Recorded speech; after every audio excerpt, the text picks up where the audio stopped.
There are some games which make us think about the past, which make us think about the moments when we started to play war games, our first wargaming experiences. And today I'd like to show you a review of a game which for many Polish wargamers is such a game. A game released at the beginning of the 90s of the past century by the legendary company Dragon.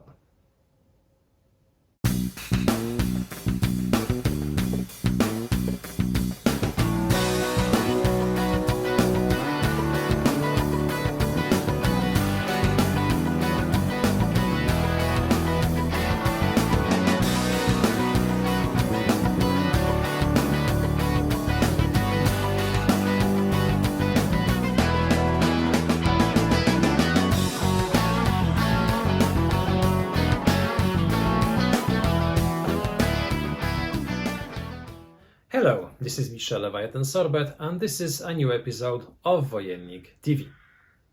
Today I'd like to show you one of the most important Polish war games, a war game published in 1992 by the legendary Polish company Dragon. This will be the review of Ardeny 1944, the Ardennes 1944. This is obviously a game about the Battle of the Bulge, in which one of the players will take control of the German forces trying to breach the Allied lines and to reach and cross the Meuse River. The second player will take control of primarily American forces, which will try to stop the German push towards the Meuse and then to consolidate his defense line and to push back the Germans and regain the lost terrain. The game the victory of the game is decided at the game's end when both sides calculate their victory points, but it is possible in this game to end it through sudden death if the German player manages to cross the Meuse and to maintain his presence on the other side of the river until the end of a turn. If he does, he scores an immediate victory. The game is primarily for two players, but it is also possible to play it, say, in a group of 3 or 4 players.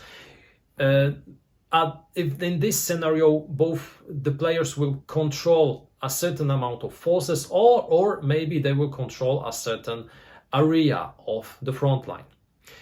The minimum age of the player is somewhere around 10 or 12 years old, and the time of play will be somewhere around 6 to 8 hours if the game doesn't end through sudden death. The game was designed by Michał Rakowski, and the artwork, which very often is considered as the best artwork ever made for a Polish wargame, was created by Zbigniew Kasprzak. This is a game which obviously is very old because it was released nearly 30 years ago. But still, it is a game which makes us, many Polish wargamers, think of the bygone days and which makes us think of the moments when we started to play war games. So it has a certain sentimental value. But is it still a worthy title? Is it still a good war game? During this video, I'd like to answer those questions. So now let's take a look at how the game looks, how the game works, and at the end I will give you my final thoughts concerning this game nearly 30 years after its release. Let's begin. Here is a brief look at Ardennes 1944 or Ardennes 1944, published by the legendary Polish company Dragon. As you can see, the box cover extremely interesting, extremely appealing. I love the artwork on this box. I love the art in general in all the Dragon games. They were very evocative. I think it's one of the best graphic designs ever made for a war game. Now the game itself was and is still designed to be played primarily by 2 players, but it is also possible to play it, for instance, in a group of 4 people when we have 2 teams of 2, but in general it's a game for 2 players.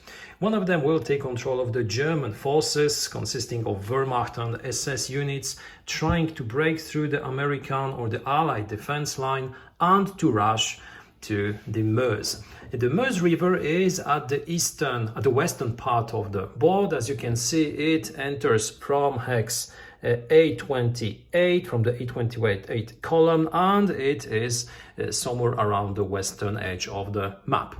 The second player will take control of the Allied forces. They will primarily be American units defending the front line in the Ardennes from Monschau or Elsenborn on the north to Echternach to the south. As you can see at the game start, we have really a lot of German units massed behind the front line, waiting to launch the offensive. Some scarcely placed American units defending the thin front line. The majority of the American and the Allied units, because we do have also some British units which will enter the game, as you can see on turn 9, are on the reinforcements track. Here is another element of equipment that we will be using. This is the reinforcements and the turn record track. So here, as you can see, we can play up to 16 turns. A full game of Ardennes in 1944 takes 16 turns. And during those turns, we will use additional units, primarily American ones, some British ones, but also some German reinforcements will be used and they will enter the battlefield. The objective for both sides is to score victory points, but both sides have different targets and different victory locations.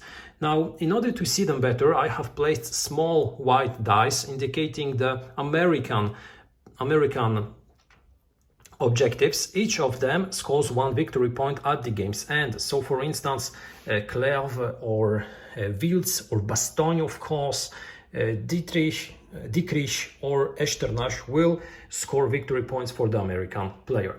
The Germans will score points for 2 cities on the northern part of the map, Ivry and Spa, but they will also score points for the hexes with the blue dots, which are not cities, they are just points located, as you can see, near the Meuse. So at the game's end, we will compare the number of victory points scored by both sides, and the winner will be the side who obtained more victory points. We do have a variant in which the German player can freely dispose all his units at the game start behind the front line, which, as you can see, is indicated by this thin line, and he can choose to place them as he wishes before the offensive is launched. If he does, at the game's end, he will subtract 1 point from his total, so he gets to place his units freely as he wants, but he will receive 1 victory point at the game's end less. 1 victory point less at the game's end. There is a possibility of ending the game due to sudden death if the German player manages to cross the Meuse at any point and to remain on the over bank of the river until the end of a turn. He scores an automatic victory. So the game, in fact, can be shorter than 16 turns, but if the German player doesn't achieve this objective, we will count the victory points at the game's end. When it comes to the equipment, apart from the map, as you can see, which depicts all the region in which the battle took place, which is a map with an hexagonal grid with different terrain features such as roads, main roads, secondary roads, cities. We have a lot of forests, a lot of mountainous terrain. We will be using, of course, counters. And we have 2 types of counters, units and additional counters. Among those additional ones, we will get fortification counters placed onto the board in order to increase our defensive positions. We will get also counters used in order to track the lack of supply, and counters which will be used in order to indicate bombarded cities. Among the units, we will get 2 types of units, infantry units and mechanized units. And of course, the difference will be that the mechanical units, the motorized units, will be faster. On the counters, we have only 2. On the counters, we have only 2 information. We have the strength of the unit, both in attack and defense, and the mobility factor. We have also artillery units, which work a little bit differently because we have more info on them. We have the attack of an artillery unit, the attack strength of an artillery unit, both when launching individual artillery attacks as well as when supporting attacks by their own troops. We have the defense factor, which is used when supporting our troops in defense actions. We have the range, which is at most times 3 hexes. We have also the mobility factor and the defense value, which is used when an artillery attack is when an artillery unit is attacked directly from an adjacent hex. We do have also some aircraft in the game. Starting on turn 8, each side will receive a certain number of aircraft points. We do not have any counters indicating aircraft in the game, but we have aircraft attacks. We can use them both in order to support local attacks or to attack units freely only with aircraft.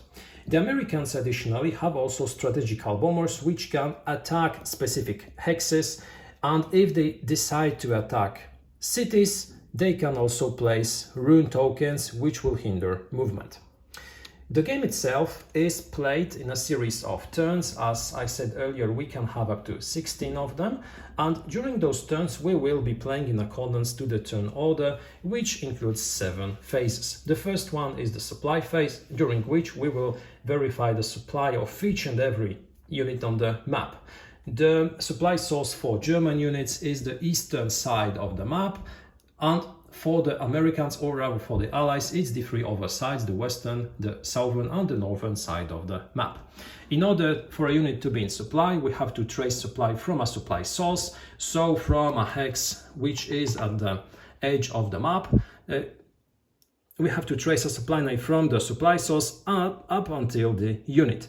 Such a supply line can be traced alongside roads, both main ones or secondary ones, and it can also include 4 non-road hexes. Of course, the presence of an enemy unit or of its zone of control, because we do have zones of control in this game, negates the possibility to trace supply through such a hex. Zone of control works very simple, in a very simple way. It's just the 6 hexes surrounding a given unit. Then after the supply phase, during which we verify this supply, of course unsupplied units have their parameters reduced, and if a unit is unsupplied for 3 consecutive turns, at the start of the next stage it is fully eliminated from the game. Units have 2 steps.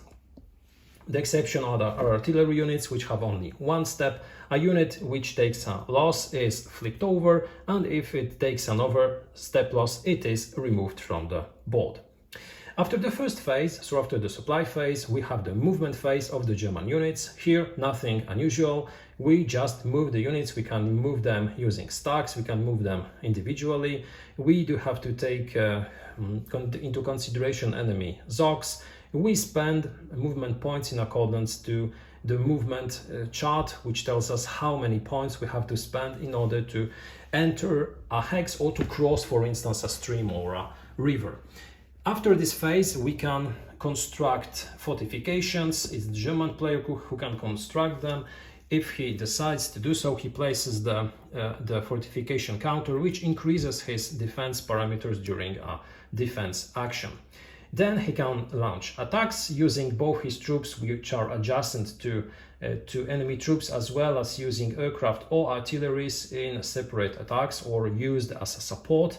In this game, attacks are compulsory, which means that you have to attack enemy units which are in your ZOC. You do not have the possibility to skip such an attack.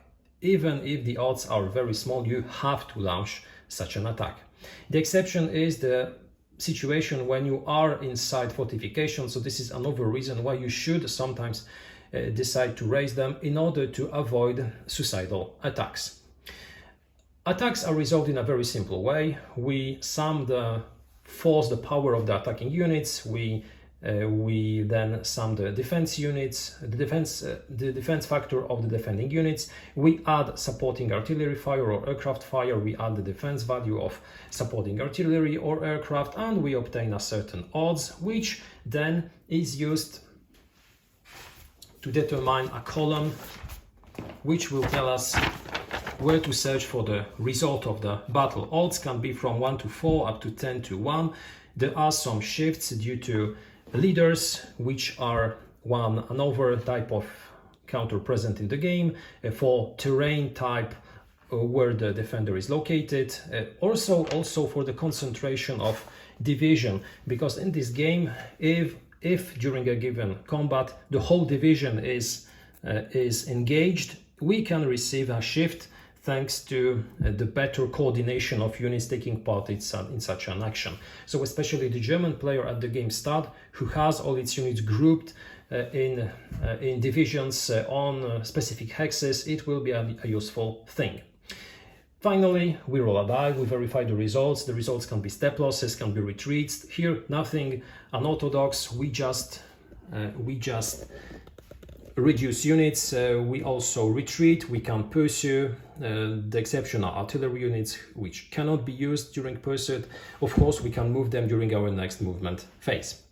After those phases, we play 3 similar phases, but from the American perspective. So first movement, then fortification, and then American attacks. After all those phases end, we start a new turn and we play in such a way until the end of the 16th turn. During our movement phase, we can also use the reinforcements, which are presented on the reinforcements track. So as you can see, many American reinforcements enter on turn 2, 3, 7, 8. Some German units will also enter during the game. When it comes to other mechanics used in the game, we have some small tweaks concerning, for instance, special units such as the 150th German Brigade, prepared specially for the Ardennes offensive, which also grants you one additional shift in combats in which it is implied. We have some other rules, but in general, this is a pretty straightforward game. So those are the basic concepts of Ardennes 1944 by Dragon. Now I'd like to invite you to the last part of this video, during which I'd like to give you my final thoughts concerning this title. I'd like to tell you what I like in this game, what I think are its weaker points, and is it a game that is still valid, is it still worth acquiring, even though it was released nearly 30 years ago. Ardennes 1944 was one of my first war games. It was not my first war game, because my first war game was another design from Dragon. It was the Napoleonic Wars, Wojny Napoleońskie, but still Ardennes 1944 was one of my first war games that I played. And I must say that this was the moment when I decided to jump into this hobby. Thanks to those games released by Dragon in the early 90s, I discovered a tool enabling me to recreate battles, to recreate conflicts, and this was a tool which enabled me to see how things could go if other decisions were made than historically.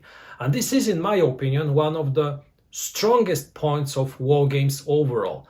This is something which makes your imagination work. This is something which makes you feel, which allows you to feel as if you were able to change history.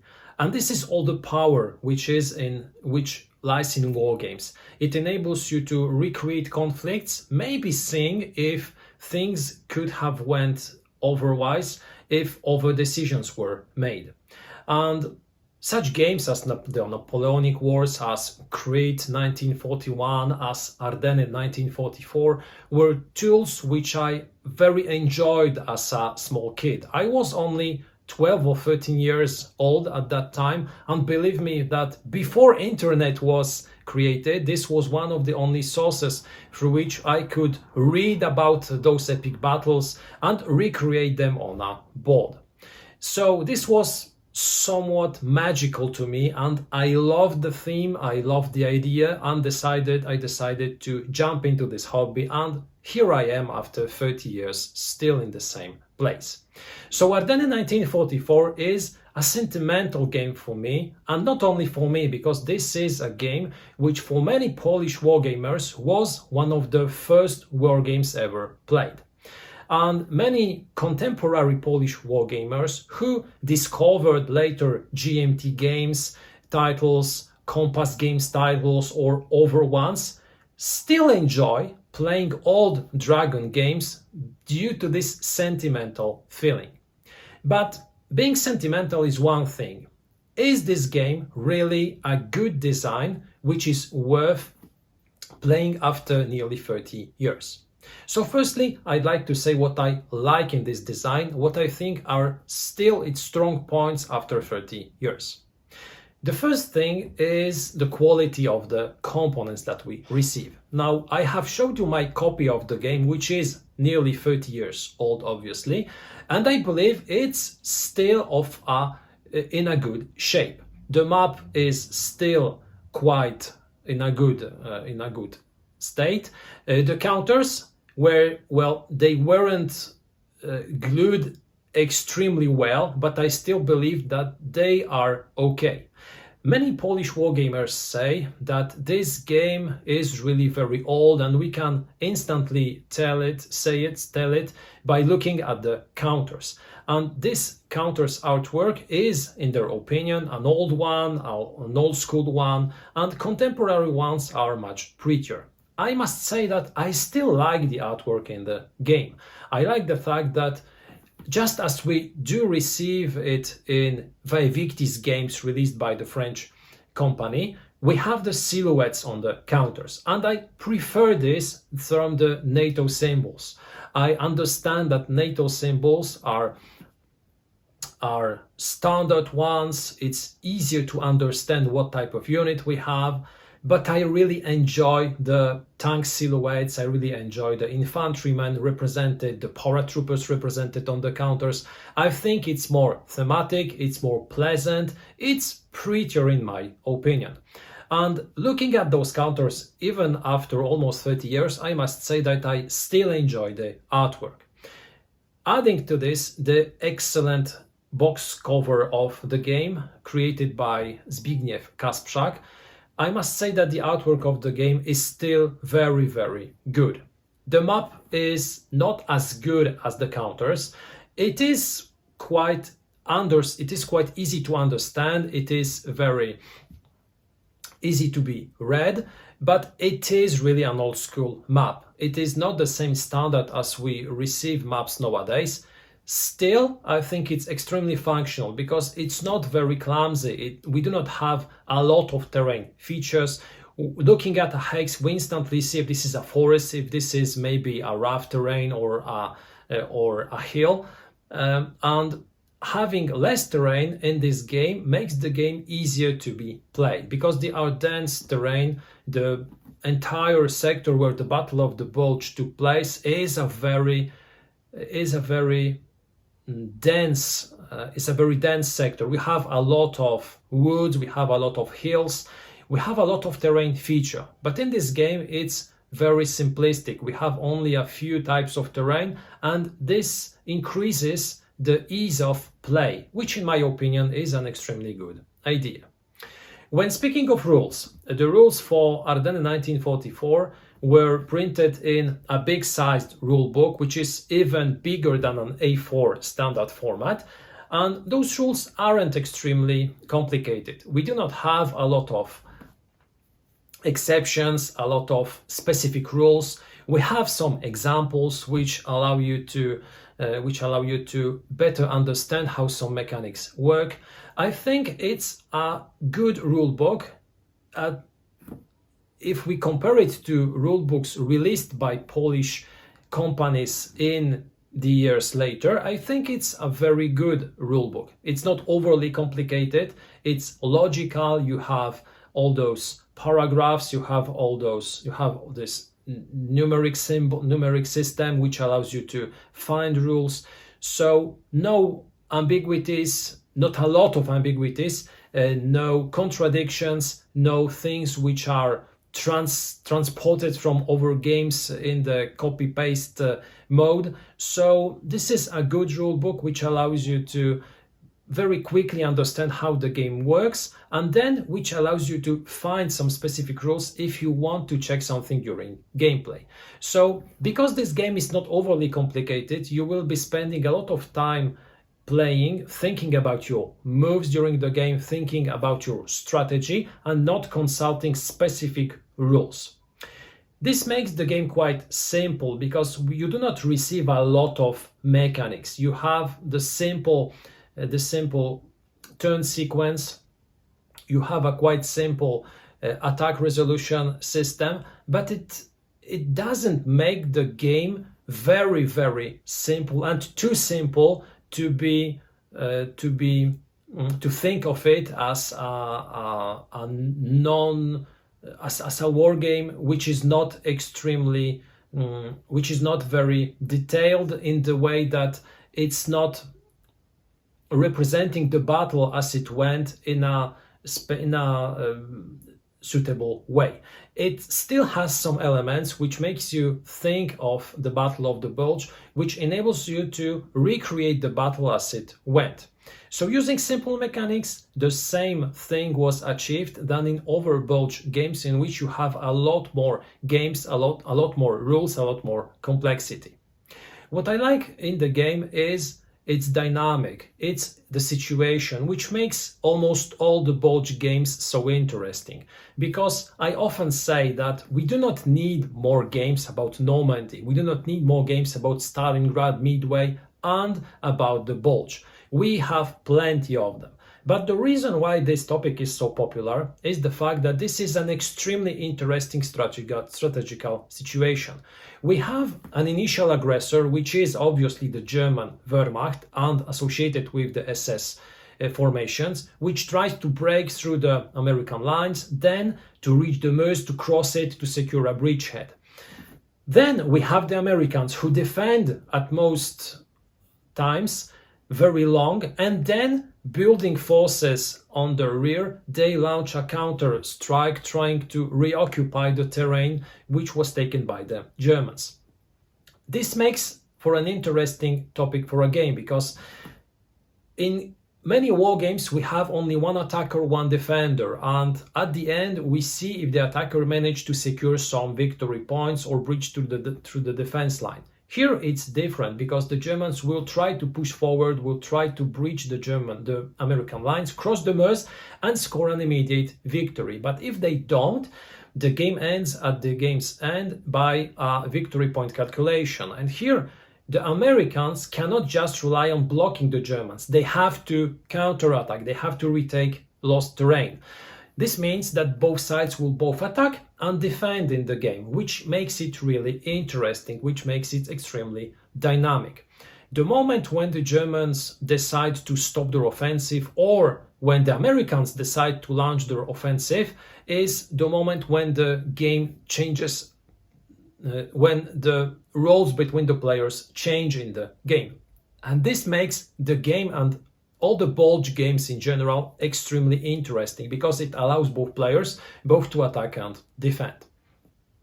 Finally, what I like in the game is the fact that, as I said, still without a lot of complexity, we have a very climatic game. We have a game which really has it all, which allows you to recreate all this tension and all this drama which occurred during the Battle of the Bulge. We have this permanent tension and this feeling that maybe the German push will make it, maybe the Germans will reach the Meuse. How to secure all those crossroads, how to prepare units for a counterattack, how to secure our flanks, from where the American reinforcements will enter. We have a lot of variables which make each game different. Additionally, we have a variant in which the German player can freely prepare his forces, dispose them in a different way than initially in the historical scenario, and he can launch his offensive trying different unit placements at the start. The only thing that he has to keep in mind is the fact that at the game's end, if he doesn't score a sudden death victory, he will lose 1 point due to this fact. So this also allows the players to experiment, to try different approaches, to use different strategies, and I think it's a very clever, very simple addition. Having said all that, I still believe that Ardennes 1944 has its flaws. It is a game which obviously was released 30 years ago, so it has some very old school mechanics which nowadays wouldn't be present in a war game.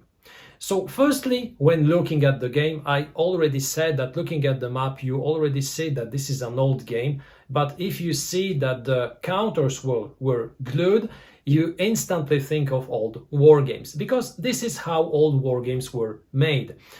The first Polish wargame with die-cut counters was released a few years later, and when Ardeny was released, no any other Polish wargame was released in this standard. All the Dragon early designs were with counters which needed to be glued. So obviously, when you are searching for a second-hand copy of the game, you have to keep in mind that you have to take a closer look at the counters. Were they correctly glued?